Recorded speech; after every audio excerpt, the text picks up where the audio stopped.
Hello and welcome to Huepy-B-Outdoors. I had mentioned several times that we don't have birches in our area like you'd think. The beautiful white birches that we see up north and in other places. But here in my part of the Northeast, and it's not way north, that's why we don't have those beautiful white birches. What we do have are the river birches. Now the river birch leaves are look like regular birch leaves. They're kind of serrated along the edge of them. Serrated along the edge. That's what the leaves look like.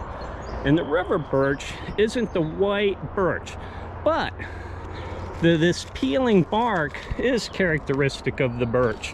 And you can kind of see some white in between. And when I look up into the branches, I'll step back a little bit. You can kind of see some white up there, like the regular birches that you see up north and that you think about. This has the same characteristics of the other birches. The bark has oils in it. It makes great fire starter. Mostly we find these growing along the rivers, thus the name river birch. There you can kind of see some white on this thing like a regular birch. But we have real close by here, there's a stream, and I think that birds or animals or the wind just naturally propagated this river birch. We're about 500 meters from the closest river.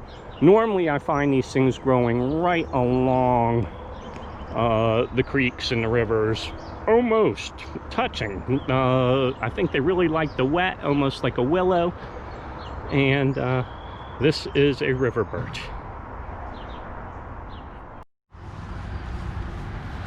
Now here's what I'm talking about, the color of normal birches. And you can't see those leaves real well, but they're again the same leaves that we saw on that river birch. I think most of the birches that we see in our area are ornamental birches and planted on purpose. And this one is a really sad looking birch. It's got some disease. You can see also where one cool part is cavity dwellers have made use of this thing. It's got a bunch of hollow spots, and again, cavity dwellers have taken advantage of it.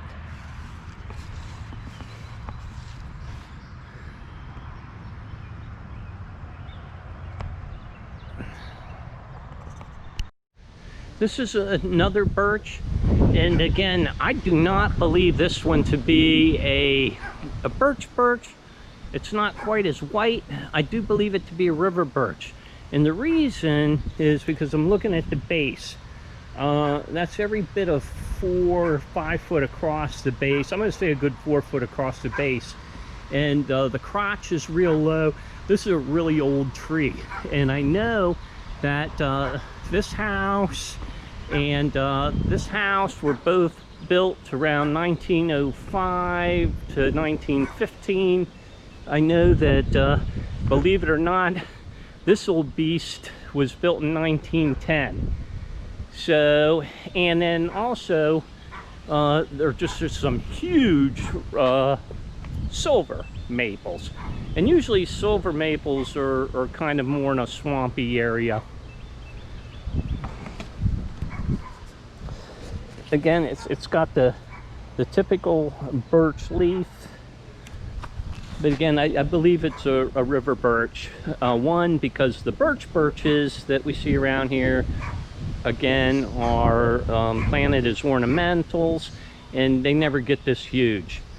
We have a large river nearby.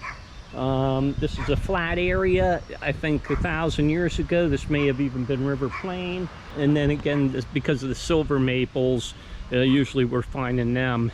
I don't want to say swampy areas, but again, real close to the river. And this tree, the diameter across the base of this silver maple, and we're talking about birches, is every bit of 9 foot across. And again, the main crotch is 10 feet tall. The tree is just huge. This limb alone is over 70 foot long.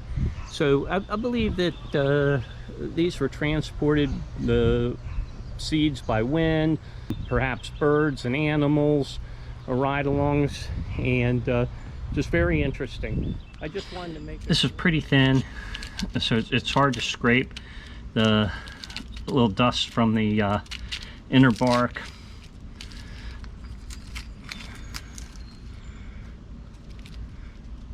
I'm breaking up this. It's hard to scrape this thin bark to get the resinous dust out of the inner bark. So, but it's really fine, and we're just going to go ahead and strike it with a ferro rod.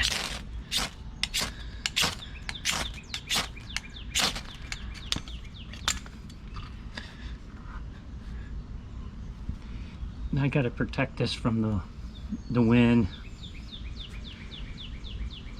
Now the black smoke that you see coming off of there, that is the resins in the bark. And we saw that same black smoke, fatwood. And that black smoke is the oils and the resins burning. I was excited to find a river birch today and harvest some of the bark. I'll let it dry out and I'll put it in my kit for the next time I have a wet fire build, or I need some tinder, or I don't have some fatwood. Thank you for joining me at Huepy-B-Outdoors.